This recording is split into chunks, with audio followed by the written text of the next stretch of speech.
La historia del derecho romano es una historia del derecho occidental y no pudiera ser comprendida sin la necesaria revisión histórica de lo que fue Roma desde sus inicios como territorio de los etruscos, como una monarquía y hasta el derrumbamiento del imperio.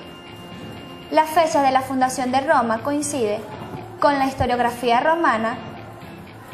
Se ubica en el 21 de abril del año 753 a.C. El primer poblado de chozas sobre el Palatino fue el núcleo inicial de la fundación de Roma, 200 años después. En el 575 a.C., los etruscos inician el dominio de Roma y empezará una división societal de patricios y plebeyos. Sin embargo, otra leyenda expone que fueron héroes griegos y troyanos expatriados quienes habían sido los fundadores. En efecto, Roma, según el historiador Hélico de Mitilene, fue fundado por el héroe troyano Eneas, quien le dio el nombre de una mujer de procedencia troyana. Es importante recalcar que tanto la leyenda de Rómulo y Rémulo, de que fueron criados por una loba, como la leyenda greco-troyana, para la producción del presente trabajo, nos trasladamos a la Universidad de la Sapiencia de Roma, donde encontramos lo mismo, que solo existen leyendas. Nos preguntamos si tendría alguna relación la descripción y el hecho de que Rémulo y Remo fueron creados por una loba y amamantados por una loba. El hecho cierto es que luego un hermano matará al otro y sobre esa colina de delitos será fundada Roma. En efecto, será Rómulo el primer rey durante el periodo de la monarquía romana. Es precisamente durante ese reinado que se publica la aceptación de cualquier tipo de asilo, refugio para poblar a Roma, de cualquier tipo de personas, aunque fuesen estos libertos, esclavos o incluso prófugos. La leyenda de Rómulo de las Sabinas tiene su esencia en la carestía de mujeres que había en Roma. Narra la historia que viendo Rómulo que no existían casi mujeres en la ciudad de Roma, invitó a las tribus cercanas a un festín y proporcionó a sus seguidores las armas para robar las mujeres de los sabinos. Los reyes romanos se dividían en dos grupos, la dinastía latina y la dinastía etrusca. Las fuentes históricas consagran que fue Rómulo el creador del Senado, mediante la selección de los 100 hombres más nobles, como una institución que le diera constantemente asesoría al rey. Y a estos hombres se les denominó padres, que serían los antepasados de los patricios. Después de 38 años de reinado, Rómulo luchó numerosas guerras, extendiendo la influencia de Roma por todo el Lacio y otras áreas circundantes. Pronto sería recordado como el primer gran conquistador, así como uno de los hombres más devotos de la historia de Roma. Después de su muerte, a la edad de 54 años, Rómulo fue divinizado como el dios de guerra Quirino, no solo como uno de los 3 principales dioses de Roma, sino también como la imagen divinizada de la ciudad de Roma. Va a sentar las bases de las instituciones jurídicas, que serán conocidas como las leyes regias, que marcarán desde el punto de vista del derecho no escrito la historia romana. Los romanos acostumbraban a denominar las familias según la vieja definición de Ulpiano, por el grupo restringido, en oposición al grupo que consistía en la gens, representados por una congregación más amplia de parientes, que descienden de un mismo progenitor del cual se deriva el nombre de culto, costumbre y tradiciones comunes. En efecto, al estudiar la familia primitiva en la Roma antigua, existían diversos tipos con diferentes tradiciones y costumbres. En una primera instancia, tendríamos a la familia denominada proprius iuris, en la que los hijos y los nietos están sometidos al pater, así como las demás personas acogidas por la adopción o abrogación. Existían también la denominada familia consortium, según la cual la familia proprius iuri no se desintegraba al morir el padre, permaneciendo unidos los hijos y conservando indiviso el patrimonio que se consideraba común de todos. En la familia comune iuris, todos seguían ligados por el vínculo inicial del pater familiae, generando muchas consecuencias, especialmente en materia de sucesiones y de tutela. La familia iuris se convertiría en el tipo dominante de familia, aceptada por la jurisprudencia religiosa, que facilitó la construcción del derecho de familia y sucesiones. Por otra parte, una contribución de la época primitiva romana al estudio del derecho fue la denominada asambleas cívicas, las cuales en la época republicana fueron consideradas como funciones religiosas y jurídicas. El Senado, que era una institución de la vida constitucional y romana al lado de las asambleas del pueblo y de las magistraturas, estaba constituida por el Consejo de Ancianos. Una de las contribuciones más importantes de la época primitiva, denominada así por los grandes estudiosos del derecho como arcaica, contenían en la costumbre las leyes regias y, posteriormente, al final de la monarquía, en las 12 tablas. Bajo el primer punto de vista, la costumbre se presenta como un derecho no escrito o un noc escrito. La costumbre o consuetudo se ubica como la más antigua de las instituciones del derecho romano, por medio de la cual se irán decidiendo las demás instituciones jurídicas que predominarán en las demás etapas de la historia de Roma. A ellos se le debe la verdadera regulación de las instituciones jurídicas y aquellas que nacerán de la propia génesis de la historia romana, como el caso de la gen y la familia, que eran las organizaciones básicas en las que reposaba las civitas del proceso de transformación societal de la comunidad romana primitiva y su relación con los monarcas, surgirán las denominadas leyes regias. El nacimiento de la ley en la antigüedad romana, las leyes regias y el derecho del Papa Francisco VI Papirio. Se denominaban leyes regias a todas aquellas normativas que eran dictadas por los reyes romanos o por los comicios curiales de la monarquía. Se deben al historiador Tito Livio las consideraciones que ilustran sobre la existencia de las denominadas leyes, que eran utilizadas por los magistrados en la indagación de tratados dictados por la autoridad regia. Rómulo dictó algunas leyes curiales que con posterioridad fueron derogadas por la ley tribunicia. Se le atribuye a Rómulo la creación de un cuerpo importante de leyes regias en materia de familia, sobre autoridad de los padres y las relaciones de Roma con otros pueblos.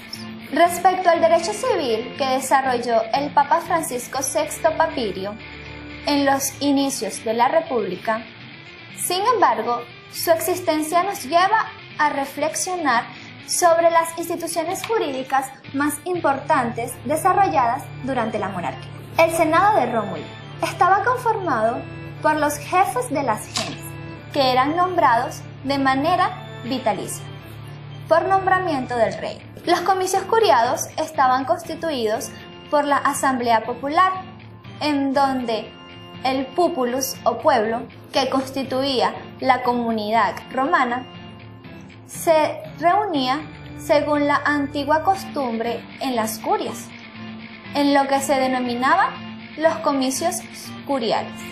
Estas asambleas de curias eran las que investían a los reyes de sus poderes y de sus derechos de jefe supremo.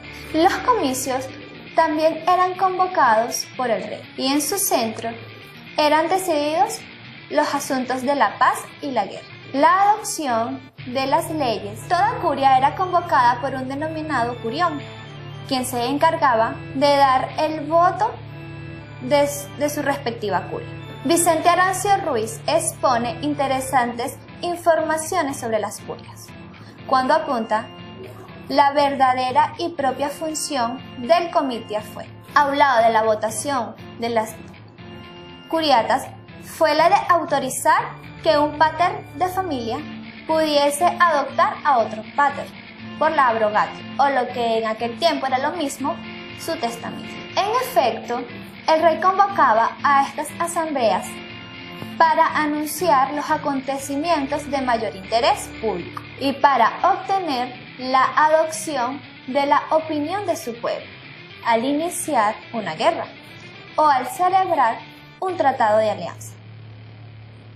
Desde el punto de vista del desarrollo de los derechos ciudadanos, predominaron en la historia de la monarquía y para su estudio los derechos de familia privativos, al denominado pater familia. Por ello, pertenecían al núcleo familiar los hijos e hijas solteras y los casados, con sus respectivas parejas e hijos. El padre era considerado el jefe supremo del núcleo familiar, que además poseía la máxima jerarquía religiosa, pues regulaba todas las ceremonias y se hacía responsable de la perpetuidad o del culto. Dado este carácter supremo otorgado por la religión, poseía un concepto de derechos especiales, como el de reconocer o no a su hijo, el derecho a repudiar a su mujer porque fuese estéril por el hecho de procurar la continuidad de la familia, o el derecho de casar a la hija por medio de la cesión de la autoridad que el pater family daba a otra persona sobre ello, el derecho de casar al hijo por interés de la perpetuidad de la familia, el derecho de emancipar y de adoptar a un extraño en el hogar, y el derecho de designar quién sería su tutor de la mujer y de los hijos si él muriese. La mujer, durante la monarquía, no poseía derechos, no podía ser tutor ni ejercer otros derechos que luego, con el advenimiento de la República, le fueron concedidos. La Revolución del año 509 a.C., que significó la expulsión de los etruscos de Roma, fue el hecho significativo que dio al traste con la monarquía romana.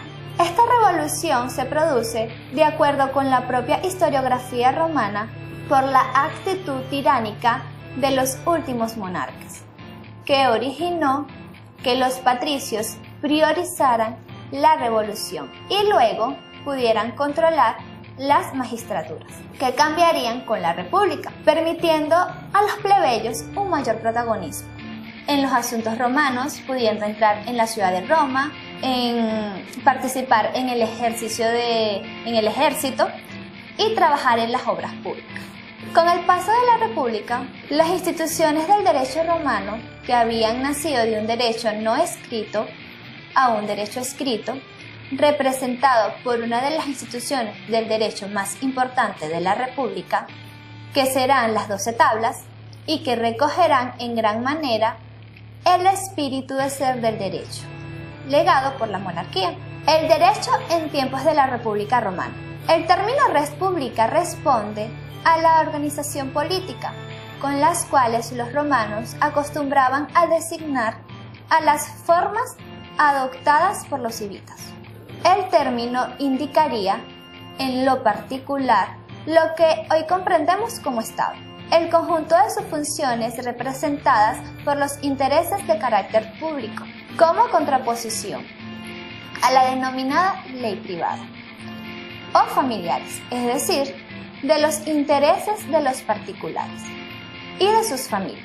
Luego de que fuere desplazada la dinastía etrusca, se iniciará la segunda etapa en la historia política y jurídica de Roma, denominada precisamente por la conformación pública de las civitas y conocida como la República, la cual impondrá un nuevo ordenamiento jurídico a la estructura de poder que imperaría y que, insistimos, representaba lo que para nosotros es hoy el Estado. Desde el punto de vista jurídico, el derecho deja la tradición oral y asume por vez primera un carácter escrito mediante la promulgación de las 12 tablas, a la vez que va a recibir aportes que van a definir un estilo particular de derecho, inclusive en el aspecto internacional, debido a la expansión de Roma, más allá de la península itálica, sometiendo a los pueblos cercanos desde las cuencas del Mediterráneo. Después de la batalla de Cartago, las 12 tablas se han considerado como el aporte más significativo de la República Romana al estudio del derecho de ayer y hoy. La ley de las 12 tablas tuvo aportes significativos. Fue uno de los acontecimientos más importantes de la historia republicana. Las leyes fueron presentadas ante el populus en tablas de bronce y de madera. El estudio de su contenido expone que las 3 primeras tablas contienen normas de procedimiento civil, el sistema por medio del cual los ciudadanos romanos podían hacer valer sus derechos ante los órganos jurisdiccionales. Estas tablas inician presentando lo relativo a la comparecencia de las partes ante los magistrados, etapa que fue regida de muchas formalidades. Muestra al mismo tiempo los elementos necesarios para obligar al denominado a concurrir al proceso, contemplándose hasta el caso de que pudiera presentarse algún impedimento que excusara al demandado de su presencia. Asimismo señala la manera de presentar los testigos, las garantías y la ejecución de la sentencia, que manifiesta la rigidez de las normas. En las tablas cuarta y quinta se regula todo lo relativo al derecho de familia y sucesiones. Es en estas tablas donde se describe la conformación de la familia romana durante la República y el poder del padre de familia. Las tablas sexta y séptima regularán el derecho patrimonial, como lo son los contratos. La tabla octava regulará lo relativo a los delitos, mientras que la tabla novena regulará lo pertinente al derecho público. Finalmente, la tabla 10 regulará lo concerniente a los aspectos religiosos y sacros. La tabla undécima tratará lo relativo a las prohibiciones de matrimonio entre patricios y plebeyos. Y en la tabla duodécima se contendrán disposiciones relativas al derecho de prenda, al pago de ciertas deudas y a la derogación de las leyes por la sanción de una ley posterior. La importancia de las 12 tablas es haber compilado el derecho romano de la época de manera monumental, sino también facilitar la semilla de la cual germinarían instituciones jurídicas que marcarían el estudio y la aplicación del derecho moderno y contemporáneo universal. La magistratura será la máxima expresión jurídico-constitucional de la República, y su composición es muestra del orden aspirado. Va a estar integrada por cónsules, rectores, cesores, ediles, curules y cuestores. Fuentes del derecho romano durante la República. Las fuentes del derecho romano durante la República son el conjunto de normas e instituciones que regirán a Roma durante el periodo histórico, conocido como la República. En este sentido, entendemos que las fuentes del derecho romano durante la República son las deliberaciones de los comicios, que se constituían en interpretaciones determinadas por las opiniones sobre alguna aplicación normativa, norma de convivencia especial, que quedarían como arquetipo de las deliberaciones comiciales y que serían obligatorias para todos, tanto para los patricios como para los plebeyos. El derecho pretorio u honorario. Él estaba constituido por las opiniones de los pretores, aplicados en la interpretación normativa, con la finalidad de auxiliar, subsistir y realizar las normativas originales, que en el derecho civil, cuando por motivos de necesidad pública o social, el momento lo requiriera. La ley. La ley fue uno de los aportes más significativos de la República. Con ella, el monopolio de los patricios quedó cauterizado, con una institución fija que regulará las conductas, la necesidad de estar a merced de la memoria de estos últimos en lo que fue durante la monarquía el derecho oral y el consuetudinario. Los romanos la comprendieron como toda estipulación que a través de una norma se constituye en obligatoria para todos, mediante la manifiesta imposición de la voluntad de otros, de quienes han aceptado cumplir con los preceptos indicados en su letra y contenido. La renunciat, como fuente del derecho en la República Romana, consistía en una ceremonia en la que los resultados de la elección de magistrados debían ser anunciadas oficialmente. El derecho de gente se constituye en la génesis más antigua de lo que conocemos hoy como el derecho internacional. Será producto de las necesidades de comercio entre los ciudadanos romanos, a quienes regulaban el iuris civilis, y los pobladores del imperio, que no eran ciudadanos romanos y por lo tanto eran considerados como extranjeros. El respondere, cabere y agere. Comprendemos por respondere, desde el punto de vista del derecho romano, en tiempos de la República, a todas aquellas opiniones que evacuaban los jurisconsultos relativa a ciertos asuntos federales, que eran objeto de estudio por los magistrados o personas particulares de origen romano, es decir, dependía del reconocimiento que podían tener el jurista en la opinión de todos los romanos. El agere consistía en una penetración de consulta privada que los jurisconsultos evacuaban a personas privadas para identificar el tipo de procedimiento que debían seguir para satisfacer sus necesidades jurídicas planteadas. El cabere consistía en la producción escrita de fórmulas o modelos sobre los cuales se fundamentaría cualquier negociación que fuese planteada. Los plebiscitos. Los plebiscitos como institución del derecho romano de la República se constituirán al mismo tiempo en fuentes fundamentales del derecho político de la modernidad y del derecho constitucional.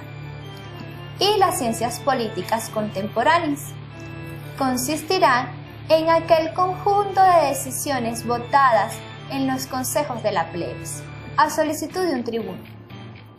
En principio, eran decisiones dictadas para solucionar asuntos que eran privativos a la clase social. Luego adquiriría un carácter obligatorio por todos los ciudadanos romanos y por ello su importancia como fuente del derecho romano durante la República. Con el transcurso del tiempo, los plebiscitos fueron adquiriendo un portentoso reconocimiento de su obligatoriedad. Los edictos de los magistrados. Los edictos de los magistrados se constituirán en una de las fuentes más importantes del derecho romano, aparecida en la época republicana. Estas contenían las normas jurídicas que el magistrado había de aplicar y las formas procesales que se ofrecían a los litigantes. Estos eran de gran importancia para satisfacer el derecho solicitado. Cada vez que se constituirían en verdaderas fuentes del derecho adjetivo, lo que implicaba establecer el derecho que regiría las contiendas entre los ciudadanos correspondientes al ámbito privado. La jurisprudencia pontificial y laica. Como fuente del derecho de la época republicana, consistió en las respuestas que los pontífices hacían sobre asuntos de interés público en las consultas que oficialmente les formularán los magistrados. Estas consultas podían realizarse a los pontífices como cuerpo o como individualidades. Los aspectos privados se formulaban a los pontífices en particular. Su importancia como fuente del derecho durante la República reside en que asentará las bases para la interpretación del derecho, los aspectos normativos y jurisdiccionales que debían seguirse para el logro de la justicia. La organización constitucional republicana.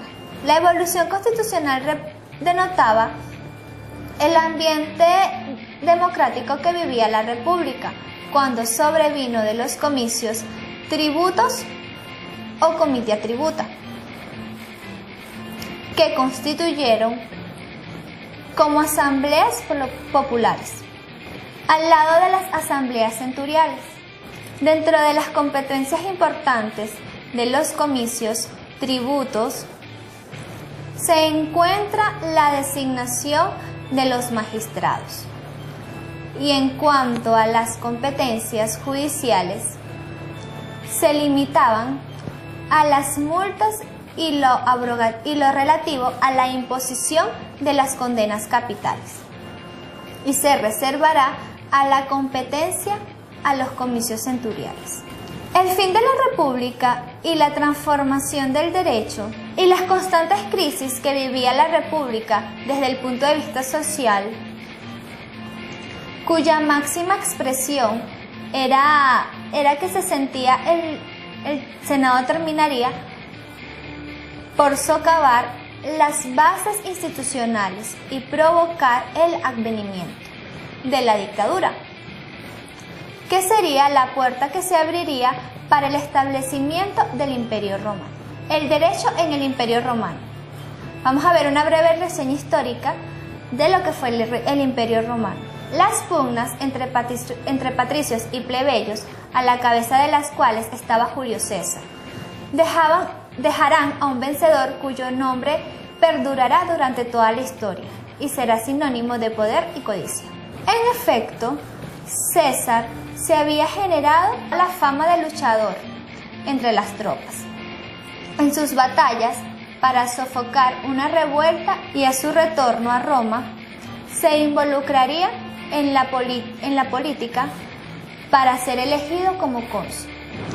Este cargo le catapultaría al control de las legislaciones romanas y la gobernación de una provincia, desde la cual aceptaría el poder a través del triunvirato y se autodesignaría como dictador perpetuo. Tal situación no fue del agrado de las élites, lo que produjo su asesinato a manos de Bruno.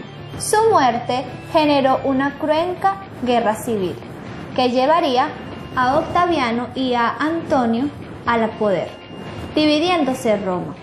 Octaviano prevaleció sobre Antonio y controló la potestad tribunicia, asumiendo el mando del ejército de manera absoluta, lo que le dio un poder de imperio o de emperador, cambiándose su nombre por el de Augusto, el primer emperador romano. En su función absolutista, reorganizaría el orden senatorial, instituyendo un cuerpo especial de militares que debían ocuparse de su seguridad personal, los pretorianos, y este Augusto también se ocupó de embellecer y proteger a Roma. Sería el inicio de los emperadores romanos que regirían a Roma desde el año 27 a.C. hasta el año 395 después de Cristo, momento en el cual se dividiría el Imperio Romano, perdiendo el poder histórico que alcanzaría durante la etapa de la República. Fuentes del derecho romano durante el Imperio. La legislación comicial. La legislación comicial fue la más importante que emanará de esta institución, tanto las referidas en materia de penal como las leyes en materia de manutención. Fueron la Lex Fufia, Caninia y la Lex que tuvo como objeto limitar la manutención testamentaria, y la Lex Aerea Sentia, que tendría a reducir entre los vivos, así como a penalizar algunos engaños que se cometían en esos años, fortaleciendo la jurisprudencia. Durante la época imperial, los senadoconsultos. Los senadoconsultos funcionaban a instancia del emperador, toda vez que las opiniones compiladas generaron un desarrollo y crecimiento de la doctrina del derecho en materia de contratos, de sucesiones, testamentos, fideicomisarias y penal. Es verdaderamente durante este periodo que la doctrina logra un desarrollo claro y significativo. Las constituciones imperiales generaron un avance en la legislación y la interpretación del desarrollo y su aplicación. La jurisprudencia clásica alzará un máximo esplendor durante el Principal por las características fundamentales del método de los juristas romanos. El legado de Ulpiano. Hablar sobre este jurisconsulto romano se hace indispensable para finalizar el tema relativo al derecho en las tres grandes etapas del derecho de Roma. Ulpiano había nacido en Finicia, llegando a titularse como magíster durante el gobierno de Alejandro, conjuntamente con otro jurisconsulto romano de nombre Paulo. Ulpiano fue un prolífico escritor, cuyo mérito inicial fue el haber revivido el trabajo de sus antecesores a través de sus compilaciones.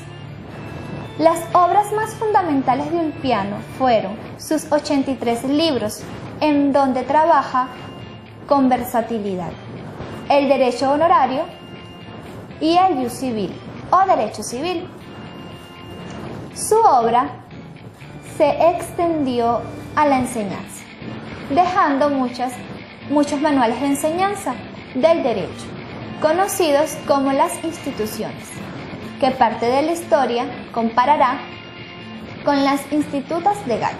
Los aportes significativos de los romanos al mundo occidental fueron de derecho. En estos está la contribución del concepto de jurisprudencia o esencia del derecho. A pesar de que en la antigüedad se produjeron verdaderos aportes legislativos, es indiscutible señalar que los romanos fueron los primeros en reconocer la independencia de la mujer, el valor de la buena fe, el predominio del fondo sobre las formas de los negocios jurídicos, los derechos de la sangre en la familia mediante la herencia, los contratos, la dignidad moral, el repudio, el dolo, conceptos que fueron estudiados por los jurisconsultos como Gallo. Ahora veremos la relación del derecho internacional con el derecho romano. En el derecho romano, dada la naturaleza y evolución social, jurídica y política, existía el ius gentium, el derecho de gente, que significa, a partir del siglo XVI, pueblos organizados políticamente, y se ha tomado como la base fundamental para la creación del derecho internacional público. La contribución de Roma al desarrollo histórico del derecho internacional se realizó principalmente por medio de instituciones de su derecho interno, desde los tiempos más remotos.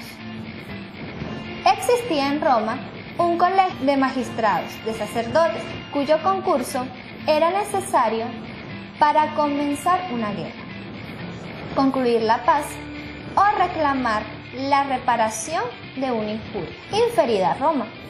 Así nació el ius fetiale, de carácter sagrado.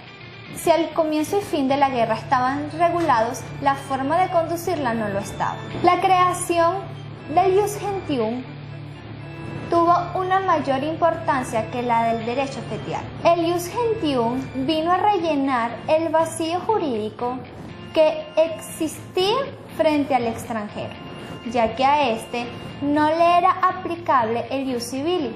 El ius gentium, aun siendo parte del derecho interno romano, estuvo en el origen del derecho de gente moderno, llamado más tarde derecho internacional. Bueno, espero que la breve reseña histórica contribuida sobre la cronología de la historia del derecho romano y la relación con el derecho internacional haya contribuido en algo la información que ya se tenía sobre lo que es el derecho internacional.